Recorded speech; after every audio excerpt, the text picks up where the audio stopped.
have Chief Kyle True and Deputy Health Officer Michael Pelzar with us to address the situation in town, to relieve some fears, to help you prepare, and answer some questions. So thank you for joining us. Good morning. We're going to talk in the microphone because I know Channel 13 is recording this also.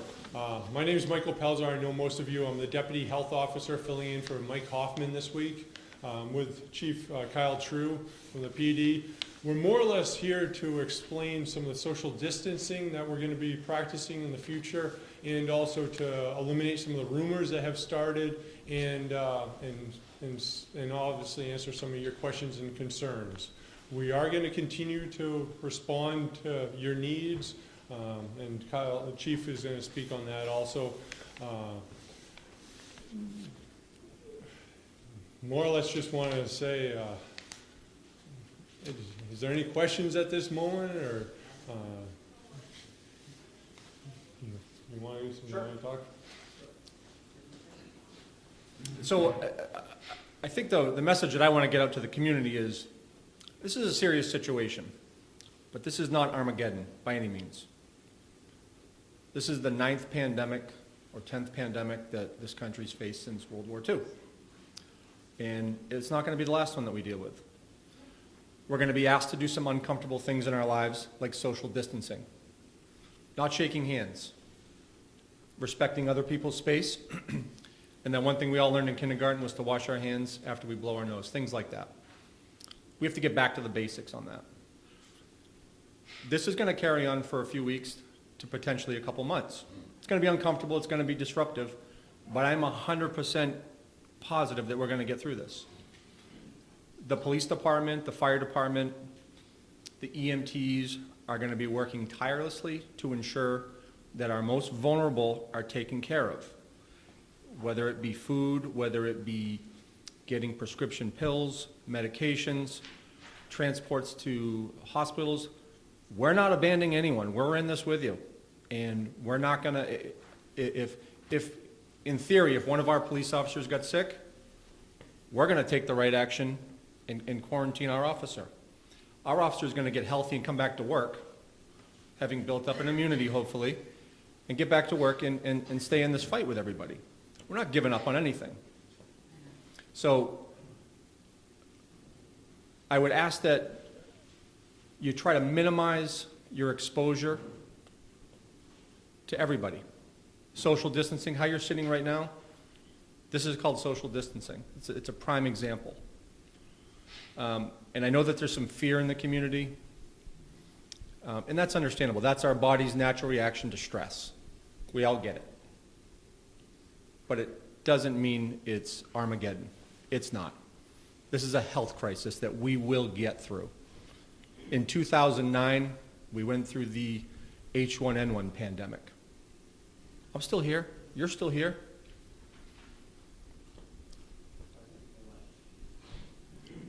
So I would ask now that if you have any questions of us, or any concerns, or any fears, bring them up, and let's get it out in the open and talk about it. But I want you to know that your police department, your board of your town council, your fire department, your police department, your town administrator, your water department, everybody's on board. We're doing every other day. We're having conversations with the CDC and the Health and Human Services. We're staying up to date. One other thing I would tell you is, don't pay attention to the news. Don't pay attention to the news. Pay attention to the CDC. Pay attention to your local government. We're not political. We're not going to give you a political angle. We're going to give you an angle that keeps you healthy and safe, based on science and data. So I would ask, please, I understand. I have a father who's an angry Vietnam veteran, and he's just stuck to Fox News. And I have to keep telling him, stop watching Fox News. Stop watching CNN. Follow the CDC. Follow New Hampshire Health and Human Services. We're not political. We're going to provide you facts and data to keep you safe and healthy. It's very simple. So with that, I would ask if you have any questions or concerns or fears, bring them up. Sandy. As a worker, how do I protect myself? So I will give you some tips that I have done in my police department. If an officer comes off the street out of his cruiser, first thing he has to do when he comes in the building is he has to go wash his hands, or she has to wash her hands. Simple things like that. The social distancing that Michael and I are showing right now, we practice that. If you have somebody who comes into your store, you exchange money, have hand sanitizer close by, wash your hands close by, things like that. I don't have to wear a mask, do I? No, you don't have to wear a mask. You know, and also certain things that help. If you can have a breeze coming through, just to keep the air circulating, that helps. It does help. Gloves. Gloves, yeah. Use the money gloves. Yes, sir. Is there a special number we can call, or is it just 911? Great question. If you have questions or concerns generally about the coronavirus, you want to call 211. It is the New Hampshire Emergency Operations Center has opened up in Concord, and they have members staffing the telephones up there to answer general questions. If you think that you've been exposed, or you think that you have symptoms of COVID-19, you're going to call your doctor, and you're going to take direction from your doctor. You're going to give them your symptoms over the phone and take direction from them. If they determine that you should be tested, they will provide you guidance on how to be tested, whether it be dialing 911, whether it be going to a certain healthcare facility, or coming to the emergency room. I would ask that you not go to your doctor's office walking in if you are symptomatic. Pick up the phone first and have that conversation with your doctor. And if they dial 911, explain to them if they dial 911, tell them your experience. Absolutely. Symptoms. Great question. So if you are having flu-like symptoms and you do dial 911, be honest with you. Be honest with them and tell them exactly what you're going through. Everything is confidential. We don't share people's names about who's infected and who's not infected. We want to protect everyone's privacy. But it's important to be honest with the 911 operator because we want to protect the first responders who are showing up and not expose them. But 911 is also, if you are in distress, obviously, you can have that opportunity to call 911. Yes, ma'am. We got a piece of mail the other day that says, "Hi, Bennett Way neighbors. The neighborhood is now using a free app called Neighborhood next door in Newmarket, and you should join us." It's kind of a legitimate kind of thing. I am unaware of that. I mean, they signed their name in there, and just said Folsom Drive.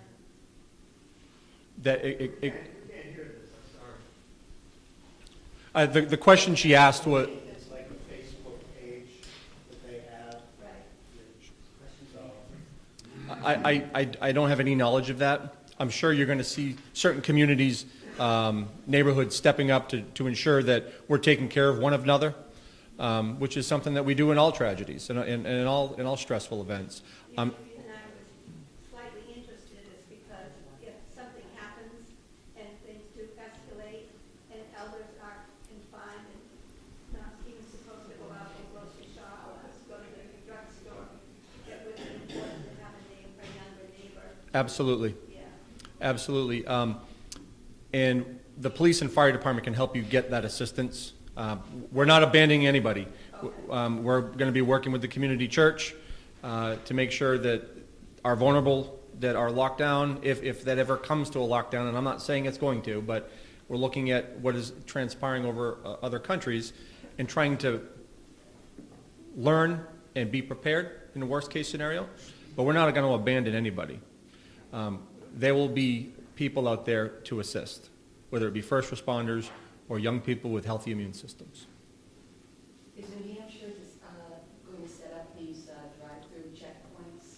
It's my understanding that that's already underway. It is. I believe they're starting in Nashua and potentially Manchester.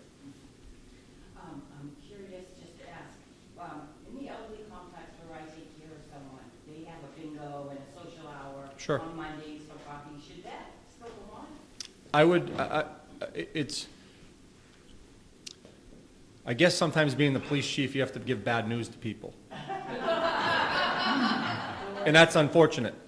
But I would recommend, and for the time being, do whatever you possibly can to provide social distancing. It's uncomfortable, I get it. I'm going through it personally in my home. I have 2 teenage daughters that, Dad's not a popular guy right now. But unfortunately, it's responsible to give accurate information, and the information I would tell you is I would postpone those. Yes, sir. After the meetings that you have with your people, what services are you expected to provide? Well, we're going to continue to deliver a police service. We're still going to respond to our regular everyday police calls. We have an obligation of public safety that we have to uphold. The fire department and EMS services are going to continue. If you fall and break your leg, they're still going to show up and bring you to the hospital. The other services that Michael and I were talking about is trying to develop to get ahead of the plan and not be reactive but be proactive. Is we're trying to figure out how can we connect with the local pharmacy that if in fact you are unable to leave your homes, how can we assist in getting you your prescription medications?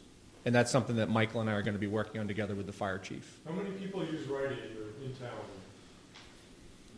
Okay. All right. I was curious of how many people have got online meds versus local. And, okay, that gives us a real good idea. CVS delivers.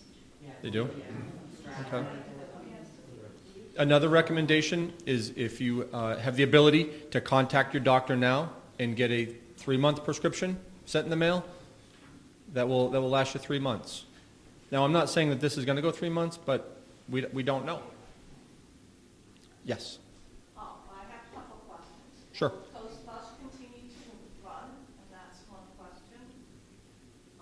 The other question is, and I haven't heard this addressed by anybody, like you were just saying about getting medications and things like that. Well, I live in Newmarket House, which is low-income seniors. Everybody in there lives from check to check. They don't have anything to put aside. I'm on 15 different prescription medications. I've been trying to get all my medications in, but that leaves me no money for anything else. And they didn't say, well, for the seniors, we want to give them, a couple $100 extra so they can get food or this or that. I haven't heard it addressed by the federal government, the state government, or anything myself, where, they insured about the workers and about the kids, and I get all that, and the economy and things like that. But nobody, and we're the most vulnerable people, especially those with a lot of pre-existing conditions. What do we do? And that's 2 great questions. The first answer to your question is with regards to Coast Bus, and I'm not going to make something up if I don't know the answer. If I don't know the answer, I'm going to tell you I don't know the answer, and I'm going to try to find it for you. I don't know the answer to the Coast Bus question. But that is a legitimate question that we will find out. And do you guys participate in any of the emails from the Sunset Center? Yeah. So we could maybe try to get some information out to you that way. With regards to people in low-income housing who are paycheck to paycheck, that is a question that I think Health and Human Services could probably answer better. I don't have the exact answer, but let me try to get that for you. Okay, well, the problem that we have faced is, and I tried to do this, like they say, okay, they'll increase SNAP benefits, but when you go down to Health and Human Services to get SNAP benefits, they want original receipts. For the housing, they want the original receipts. You can't get 2 copies of original receipts. Nobody wants a copy, and the seamless integration that is supposed to occur with the federal government, whether you're in Section 8 housing and getting SNAP benefits, does not occur. It has not occurred in this state. I have tried numerous times. You give them the original receipts, and you tell them you need them back, give them to your housing. They lose them, and that's it. So I've never even gotten SNAP benefits, even though I'm entitled. So that's what I'm saying. Nobody has really addressed this for people who have literally fallen through the cracks. And I understand. And part of the President's declaration emergency declaration of disaster is to kind of unshackle the bureaucratic red tape so we can work together as a community with the private sector and the public sector to try to get people the needs that they have in their hands today. And I'm hoping that it's going to trickle down to even the small town of Newmarket, New Hampshire. To give you a better answer, I'd have to get guidance from Health and Human Services. And that is something that Michael and I can try to get to you in that email from the Sunset Center. Yes, sir. I live in Rockingham Green down here by the golf course, Yes. and we're concerned about our sewer system down there, and this email went around the other day about the handy wipes. Are they able to flush those into the toilet? From what I understand, no. No. That's what I thought. Yep. Yes, Sandy. How about these rumors about Newberry and other things? Are those true? I don't know if they're true or not. I can tell you that and I'll take this opportunity to respond to that. If someone did do that, and the question was, there was a rumor out there that somebody walked into Newberry Farms with a gas mask on. If it was done for the purpose of creating fear or discontent, that is selfish and unwarranted and not helpful. Part of our goal is to ensure that we get through this calmly, and then over the summer or the fall, we look back and we say, damn, we did a pretty good job of getting through this together. So I would ask, if people are listening to this, please refrain from unwarranted behavior like that. If you're doing it to get a rise out of people, it's not helpful. So we call you if somebody comes in like that, right? You could call us to let us know. If that makes you feel comfortable, you can give us a call and let us know. Yes. Are there any other questions? Yes. What is the testing situation? Is there enough tests now that according to the TV, there's millions of them and they're all set? According to a relative of mine in Colorado, they went, according to the doctor, to go at symptoms, went through the drive-through, and they didn't have it. And they said, we'll give you a flu test for flu. Well, she didn't have it, but she still doesn't know whether or not she has the virus. Sure, and that's a great question, and I don't have the full answer. I can tell you what I've learned from the CDC, and not from political pundits or from news stations. From what I'm learning from the CDC, it was a slow rollout, but now the private sector is on board. Private laboratories who actually create these tests are now getting on board and will be rolling out a much faster testing procedure. I can't tell you a timeline. I can tell you that it's in the works, and we expect it to be rolling out very, very quickly. And I have the same question myself, so I appreciate you bringing that up. Now, has Newmarket School closed? Yes, so yesterday, Governor Sununu closed the entire state for schools, both public and private. Okay, then Sunday I knew that we weren't closed. And how long for so far? Do they say 2 weeks or 3 weeks? The governor has ordered the schools closed for 3 weeks. Are there any other questions? Thank you.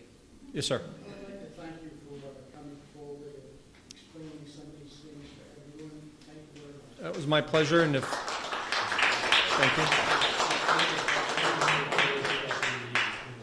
I'm sorry? Explain all four of us probably won't be at the same meeting in the future. Yes, so one of the things you'll see, and Michael and I are part of the town's emergency management team. It also includes the fire chief and the town administrator.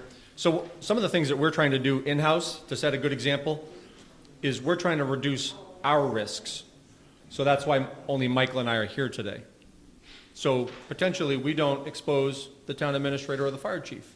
So if at later events, if we are answering questions publicly, you may see this type of setup where there's only two of us here and we're practicing social distancing.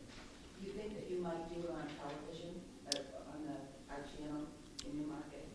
Like maybe a weekly or bi-weekly? I think that's a great idea, and I know that Tim would probably make himself available if need be. I'm getting a thumbs up from Tim. I think that's a great idea. Movie stars. Yeah, it's not what I intend. It's not what I signed up on this job for.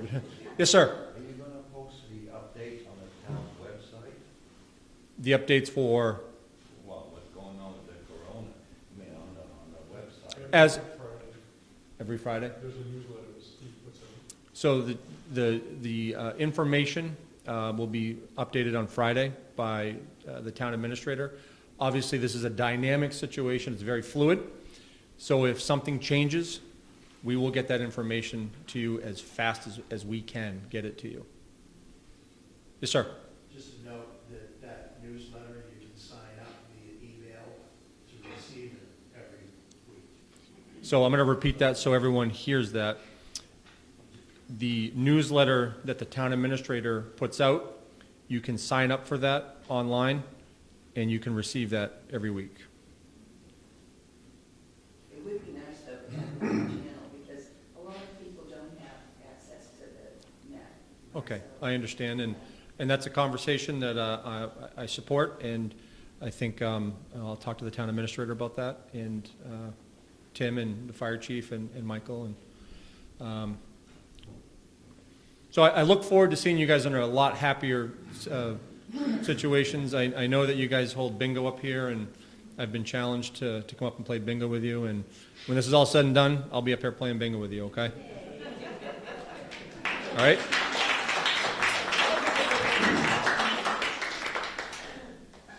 Have a great day, okay?